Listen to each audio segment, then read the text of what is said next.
Bonjour à toutes et à tous. Donc voilà, moi c'est Mylène Jacquet-Galiassi et je suis actuellement coordinatrice pédagogique dans un CFA du sanitaire et du social et actuellement chercheur associé à l'Institut catholique de Toulouse où j'occupais en fait avant d'arriver sur le CFA un poste d'enseignant-chercheur et je m'occupais en fait des enseignants premier et second degré. Donc aujourd'hui, je vais vous présenter une étude qui s'intitule Équithérapie et prévention du décrochage scolaire et donc qui s'appuie sur une étude réalisée en collaboration avec des professeurs des écoles en formation ou sur le point de passer le concours. Donc voilà, ils étaient en master MEF. Alors, je me familiarise, voilà. Au niveau de la présentation, donc classiquement, elle va s'organiser en 4 parties. Je vais vous présenter un peu le contexte et les objectifs de l'étude, où je reviendrai un peu sur les termes de la commande qui a initié cette étude. Ensuite, je ferai un très rapide détour sur, on va dire, les dimensions de la littérature autour de l'équithérapie et les difficultés scolaires, les difficultés d'apprentissage, pour être exact. J'aborderai également, on va dire, tout ce qui relève de la méthodologie de l'étude. Donc c'est une recherche appliquée dont je vous expliquerai un peu ce qu'on a mis en place, puisque c'est une étude en fait qui dure depuis plusieurs années, donc il y a eu plusieurs étapes. Et ensuite, je vous présenterai les résultats qui consisteront en fait à vous présenter un outil qui a été élaboré autour du dispositif et je vous expliquerai comment on en est venu là. Donc commençons par le contexte et les objectifs de l'étude. Donc en fait, vous avez la direction, alors c'était dans l'enseignement catholique, donc la direction diocésaine de l'enseignement catholique qu'on appelle en fait la DDEC de l'Ariège et de la Haute-Garonne, qui dans ses orientations stratégiques et plus largement en fait dans ses missions, a souhaité apporter une contribution en fait au développement de ce qu'on appelle les pratiques inclusives au sein de l'école. Donc on en parle beaucoup. Donc qu'est-ce qu'on entend exactement par l'école inclusive? Donc là, l'idée c'est pas de théoriser forcément en quelques minutes ce qu'est l'école inclusive, mais en tout cas je me suis appuyée sur quelques définitions pour cadrer. Donc notamment l'UNESCO qui l'a défini comme un processus de renforcement de la capacité d'un système éducatif à s'adresser à tous les apprenants. Donc ça veut dire en fait qu'elle aspire à ce que chaque élève puisse se sentir valorisé, confiant et en sécurité, de manière en fait à ce qu'il puisse réaliser son plein potentiel d'apprentissage. Donc c'est dans cette optique-là, c'est-à-dire une optique d'accommodement et d'adaptation aux besoins des élèves, que la DDEC a mis en place un dispositif expérimental qui a débuté en 2013-2014, portant sur l'équithérapie et la prévention des difficultés d'apprentissage. Donc, il s'agit en fait de mettre en place ce dispositif tôt dans la scolarité pour prévenir le décrochage et l'installation de difficultés durables. Donc, le dispositif s'adresse à un public du coup de grandes sections de CP et de CE1. Et les élèves qui vont être prioritairement positionnés sur ce dispositif ne bénéficient pas d'accompagnement extérieur par des professionnels de santé. Donc la priorité en fait est accordée à ces élèves-là. Et les difficultés qui ont été repérées tant par les enseignants que par la psychologue de l'éducation n'ont pas, en tout cas à ce stade, fait l'objet d'un diagnostic permettant d'identifier une situation de handicap. Donc chaque année, on a 15 élèves de 6 écoles. Donc là, je crois que depuis, c'est peut-être 5, mais 6 écoles de Haute-Garonne qui sont accompagnées sur temps scolaire à des séances d'équithérapie. Donc les séances se font un après-midi tous les 15 jours pendant 1h30. Et les séances, en fait, sont animées par une équithérapeute qui est aussi psychologue de l'éducation, chargée, en fait, du suivi des élèves positionnés. Donc les difficultés d'apprentissage, donc là ça fait vraiment écho à toutes les présentations qui ont été, voilà, en tout cas qui ont fait l'objet d'une présentation, excusez-moi. Les difficultés d'apprentissage qu'ils rencontrent en fait recouvrent des aspects très divers qui peuvent parfois se cumuler. Donc on retrouve, on va dire, les difficultés en lien avec le rapport à l'école, ce qui relève du statut d'élève, la difficulté à entrer dans les apprentissages. On a des difficultés langagières parfois, des difficultés relevant de l'autocontrôle, d'autres qui sont des difficultés du manque d'attention, de concentration, difficulté à réguler ses émotions, le manque de confiance en soi et d'estime de soi, la difficulté à trouver sa place à l'école, dans un groupe, le manque d'autonomie, difficulté à intégrer le schéma corporel, les difficultés relationnelles aux autres, donc soit dans la relation avec l'enseignant, à l'adulte, ou aussi avec le groupe de pairs. Donc, depuis sa mise en place, le dispositif n'avait jamais été analysé et évalué. Donc, la DDEC a passé commande au laboratoire CERES, donc c'est le laboratoire de recherche de l'ICT, pour réaliser une étude évaluative. Donc, ça fait maintenant 5 ans en fait que l'étude a été lancée. L'objectif étant d'objectiver l'impact de l'accompagnement en équithérapie sur les difficultés que les enfants ciblés rencontrent dans leurs apprentissages et le devenir élève, en fait. Donc, nous avons eu différentes étapes qui ont composé cette recherche depuis son déploiement. Donc, une première étape qui a commencé en 2019-2020, qui a consisté en fait en un état des lieux du fonctionnement du dispositif et une première analyse exploratoire de son impact sur les difficultés d'apprentissage identifiées des élèves. Une seconde phase qui a été menée en 2021-2022, donc là en lien avec les établissements dans lesquels le dispositif existe, où il s'est agi en fait de faire une proposition d'outillage évaluatif du dispositif pour optimiser le fonctionnement, son fonctionnement. Et une troisième phase qui est toujours en cours, donc qui a débuté en 2022, où là nous avons mis en œuvre l'outil d'évaluation destiné à mesurer l'impact sur les difficultés d'apprentissage et du coup le décrochage de ces élèves. Donc, dans le cadre de cette communication, en fait, je vous propose de développer surtout les 2 premières phases, puisque la troisième, en fait, est encore en cours d'évaluation. Donc, avant cela, je vais apporter juste quelques précisions terminologiques, donc issues de la littérature, pour mettre en évidence, en fait, la manière dont l'équithérapie pourrait constituer un levier pour les élèves en difficulté d'apprentissage. Voilà.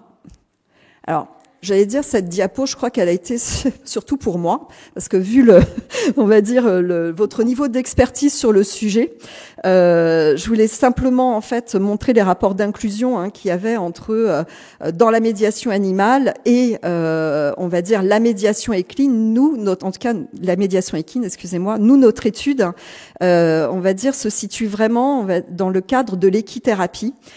Qui se définit donc comme un soin psychique médiatisé par le cheval et dispensé à une personne dans ses dimensions psychiques et corporelles. Donc là, je vais pas développer plus que ça, parce que je sais que vous êtes très très très au point. Donc peut-être simplement préciser, toujours dans un objectif d'éclairer le propos, la distinction terminologique entre une difficulté d'apprentissage et un trouble de l'apprentissage. Donc en fait, la difficulté s'entend surtout comme une difficulté d'un élève à progresser dans ses apprentissages. Donc ça se fait surtout par rapport aux attentes d'un programme de formation. Et souvent, donc, elle est la résultante des interactions entre les caractéristiques de l'élève, celles de sa famille, de son école et du milieu dans lequel il vit. Donc en fait, il faut vraiment appréhender les difficultés d'apprentissage d'un point de vue global, puisque les causes sont multiples, sont à la fois liées à des facteurs externes, comme c'est indiqué dans la définition, hein, et aussi des facteurs internes à l'élève, d'ordre cognitif, socio-affectif, émotionnel et communicationnel. Donc en fait, on considère que ces difficultés d'apprentissage vont être circonstancielles et passagères, mais elles vont en tout cas affecter la disponibilité de ces élèves à apprendre. Et elles vont se distinguer du trouble de l'apprentissage, puisque eux vont être plutôt considérés d'ordre neurologique et permanent, et caractérisés donc par des difficultés persistantes qui vont toucher effectivement le langage, la lecture, l'attention, l'écriture, l'autonomisation du geste, la pensée mathématique. Donc c'est ce qu'on appelle en général les troubles spécifiques des apprentissages, et ils vont constituer un frein à l'acquisition des bases fondamentales et nécessaires aux apprentissages. Donc le lien entre l'équithérapie et les difficultés d'apprentissage, c'est que l'équithérapie va agir sur l'enfant. Alors évidemment l'enfant dans notre cadre d'études, hein, mais dans sa globalité, mais aussi sur le développement de plusieurs fonctions engagées dans le processus d'apprentissage. C'est-à-dire qu'on va retrouver des fonctions cognitives qu'on retrouve aussi dans le cadre scolaire, donc l'attention, la concentration, la compréhension, la mémorisation. Hein. C'est pas exhaustif, mais c'est juste pour illustrer. On a également les fonctions affectives en lien avec la maîtrise et la régulation des émotions, la confiance et l'image de soi. Les fonctions corporelles, donc la motricité globale, la coordination, la proprioception, l'autocontrôle, et les fonctions relationnelles, comme on l'a dit, et comme ça a été aussi illustré dans d'autres présentations, tout ce qui relève des relations avec autrui, la participation, la coopération, la collaboration, mais aussi l'empathie. Donc, quelques illustrations, excusez-moi, tac. Voilà, quelques illustrations en tout cas des apports, c'est que cette approche va s'appuyer sur un cadre d'intervention précis qui va être adapté à l'enfant et mis en place par l'équithérapeute. Donc, pour illustrer nos propos, par exemple, dans le contexte du dispositif que nous avons observé, ce cadre permet à la fois de travailler en collectif et aussi de répondre aux problématiques individuelles en alternant les temporalités, les consignes, le niveau de guidage et les activités. Donc en général, les séances que nous avons observées ont une organisation assez ritualisée, puisque chaque séance va se structurer schématiquement en cinq étapes, au cours desquelles en fait ces différentes dimensions en jeu dans les apprentissages vont pouvoir être mobilisées, mais de manière détournée par rapport à l'école, donc à travers le soin. Donc on a une première étape en général d'ouverture de séance et d'observation des poneys. On a une seconde étape qui consiste en général plutôt en un temps de rencontre de chaque enfant avec son poney. Puis une troisième étape qui est plutôt de l'ordre du soin du poney et du pansage. Après, on passe à l'étape des activités. Donc, en fonction de l'évolution des séances d'équithérapie et du groupe, on a des activités à pied. Puis après, à dos de poney. Donc, ça se fait pas tout de suite, mais ça se fait plutôt dans un second temps. Et ça se termine systématiquement par un temps de clôture et de bilan de séance. Donc la ritualisation de ces différentes étapes, en fait, a vraiment une fonction sécurisante pour l'enfant et va lui permettre, en fait, de se repérer dans la chronologie des actions. Donc ce repérage est nécessaire, en fait, pour aider l'enfant à se positionner en situation d'agir dans et sur son environnement. Donc en fait, l'équithérapeute met en place les conditions qui permettent à l'enfant de vivre des relations positives, d'abord à lui-même, donc les relations à soi et aux autres, à travers diverses activités mettant en jeu les fonctions évoquées tout à l'heure, les fonctions en jeu qui sont également en jeu dans les apprentissages scolaires. Donc là, justement, on peut faire l'hypothèse, en tout cas, qu'en mettant en place les activités structurées, l'enfant va être progressivement amené à rentrer dans les attentes de l'école et devenir acteur de ses apprentissages. Donc pour mieux appréhender finalement la complémentarité qu'il y a entre l'équithérapie et le temps scolaire, il convient aussi de comprendre le fonctionnement systémique d'un dispositif et plus particulièrement d'un dispositif d'équithérapie. Alors c'est vrai que depuis le début de la présentation, je parle de dispositif. Donc un dispositif, en fait, ça a une définition assez simple, c'est-à-dire que c'est un ensemble d'éléments qui sont mis en œuvre en vue d'une intervention précise. Donc là, en l'occurrence, ce dispositif a pour vocation de lutter contre l'installation de difficultés d'apprentissage durable des élèves. Et il a vocation aussi à fonctionner comme un système, dans la mesure où tous les éléments vont être interdépendants et le tout, en fait, est dans la partie. Donc, ce dispositif d'équithérapie, en tant que système global, est composé d'autres sous-systèmes qui vont être organisés autour de l'élève. Donc, parmi ces sous-systèmes, donc on les a là, on a la sphère thérapeutique, donc cette sphère thérapeutique va impliquer l'élève dans ses relations avec le poney, l'équithérapeute et aussi donc le groupe de pairs présents lors des séances. L'espace scolaire qui va impliquer l'élève à l'école en lien avec les enseignants, le chef d'établissement, évidemment son groupe de pairs, et l'enfant dans l'espace familial avec lui dans sa famille et sa fratrie. Donc la littérature scientifique, de manière plutôt consensuelle, met en évidence que le fonctionnement systémique qui positionne l'élève au centre de celui-ci est adapté pour répondre aux enjeux d'accompagnement de ces élèves en difficulté d'apprentissage. Mais comme vous voyez, en fait, pour qu'il y ait un fonctionnement systémique, il faut vraiment une action coordonnée de l'ensemble des acteurs qui entourent l'élève. D'où, en fait, l'entrelacement des trois sphères. Donc, qu'en est-il de notre première phase de recherche? Qu'est-ce qu'on a observé, nous? C'est que, en effet, si la revue de la littérature, en général, permet de pointer que l'équithérapie agit sur un certain nombre de leviers psychocorporels qui sont en jeu dans l'apprentissage, on voit bien que les données recueillies lors de la première phase n'ont pas permis d'établir de lien direct observable de cause à effet entre les séances d'équithérapie et la remédiation aux difficultés d'apprentissage et donc la prévention du décrochage scolaire à cause du fonctionnement systémique. C'est-à-dire qu'en l'état, on avait la sphère thérapeutique qui fonctionnait parallèlement aux deux autres sphères. Donc on a cherché dans un second temps, donc c'est la deuxième phase de la recherche, à mieux comprendre le fonctionnement systémique et à envisager avec les acteurs, trouver les moyens, si vous voulez, de créer cette coordination qui n'existait pas. Donc nous sommes passés à la phase 2 où je veux présenter rapidement la méthodologie que nous avons mis en place.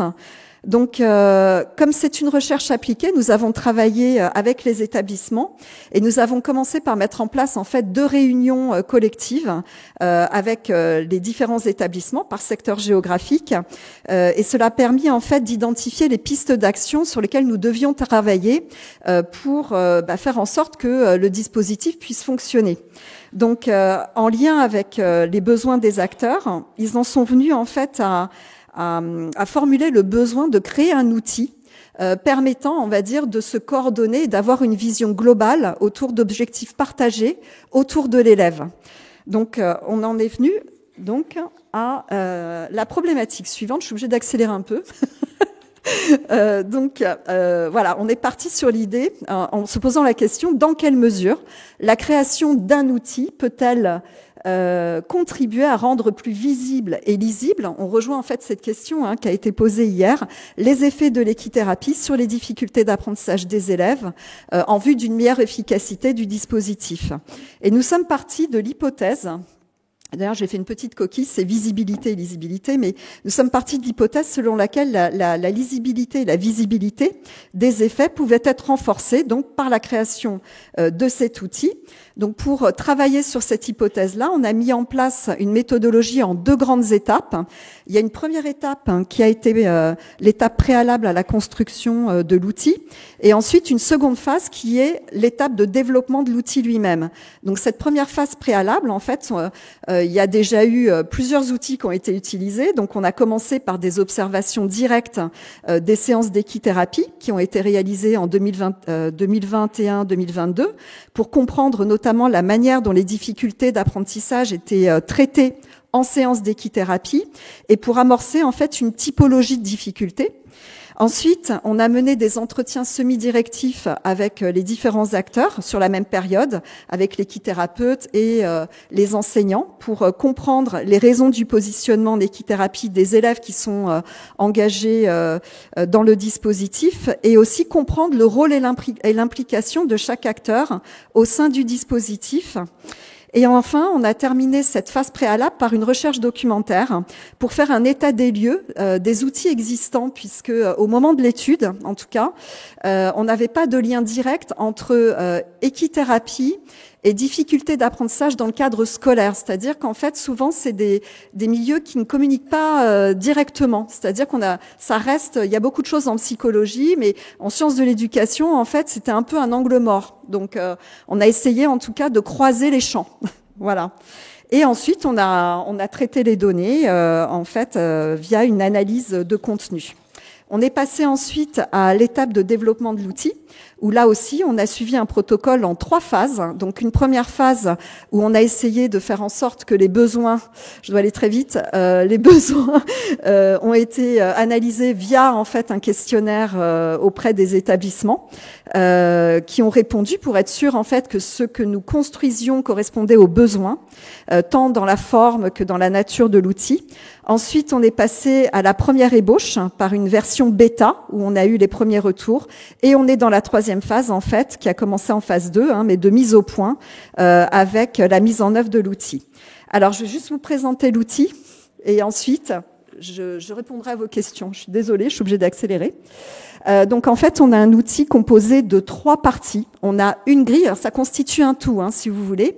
On a une grille qui repose sur le principe du cochage. On a un bilan synthétique qui vient compléter cette grille et qui est complété en fait par les différents acteurs des 3 sphères, thérapeutiques, scolaires, donc les enseignants et la famille.